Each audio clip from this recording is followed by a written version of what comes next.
حسن جعفر زیدی صاحب، آپ by profession تو الیکٹریکل انجینئر ہیں، لیکن آپ نے ہسٹری پہ کام کیا ہے اور پاکستان کے حالات پہ نظر بھی ہے آپ کی۔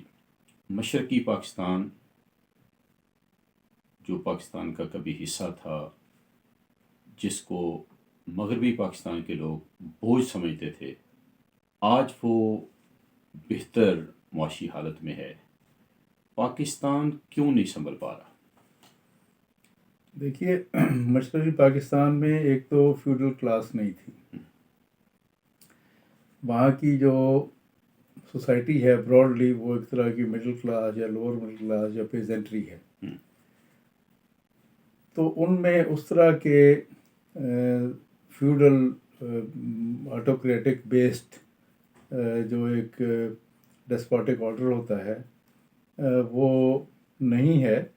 اسٹیٹ لیول پر تو آپ کہہ سکتے ہیں کسی حد تک کہ جو اسٹیٹ کا ایک اپریسڈ سلسلہ ہوتا ہے، لیکن وہاں پھر ایک اچھی پڑھی لکھی مڈل کلاس بڑی تیزی سے گرو ہوئی ہے پچھلے 30-40 سال میں، اور انہوں نے اپنے اکنامک ماڈل کو، شروع میں فوج کا اثر رہا ہے 8-10 سال ان کا، لیکن اس کے بعد پھر انہوں نے اپنے اکنامک ماڈل پہ کام کیا۔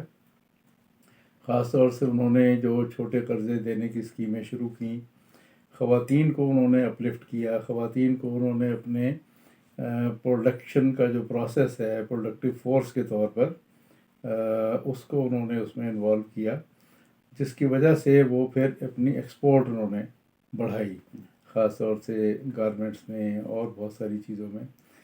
تو وہ اکانومی جو ایکسپورٹ بڑھاتی ہے اور ایکسپورٹ کے اوپر اپنی اکانومی کو ڈیولپ کرتی ہے، وہ پھر ڈیولپ کرنا شروع کر دی۔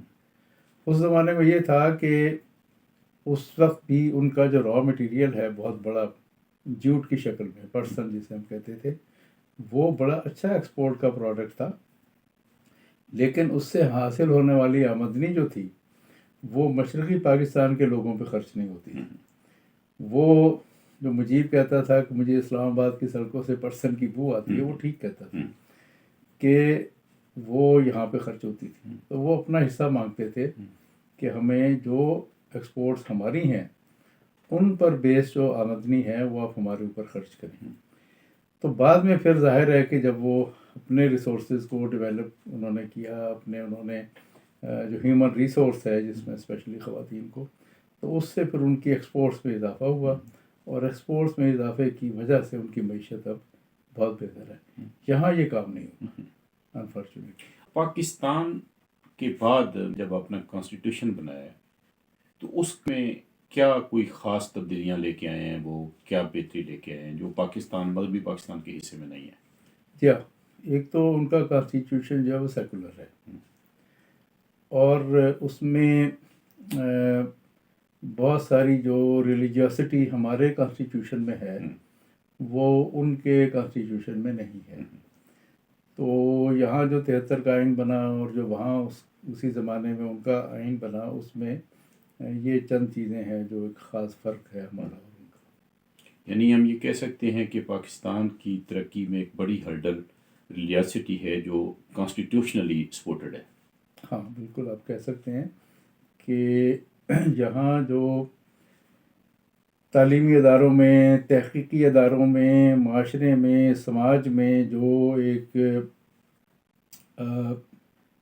تحقیقی رجحان چیزوں کو سمجھنے کا یا ان پہ سوال اٹھانے کا، یا جس کو کہنا چاہیے کہ آپ اپنے عہد کے، اپنے وقت کے تقاضوں کے ساتھ چل رہے ہوتے ہیں، وہاں پر پھر یہ جو ہمارے ہاں مذہبی تنگ نظری ہے، میں مذہب کو نہیں کہوں گا، مذہب تو ہمارا سب لوگوں کا ایک ایمان ہے، لیکن اس پہ جو ایک انتہا پسندانہ رویہ آ گیا ہے، جو تنگ نظری آ گئی ہے، اس کو ہمارے یہاں اسٹیٹ اسپانسر کرتی ہے۔ ایسا نہیں ہے کہ وہاں یہ نہیں ہے، وہاں بھی انتہا پسند ایلیمنٹ ہے، لیکن فرق یہ ہے کہ وہاں اس کو اسٹیٹ اسپانسر نہیں کرتی۔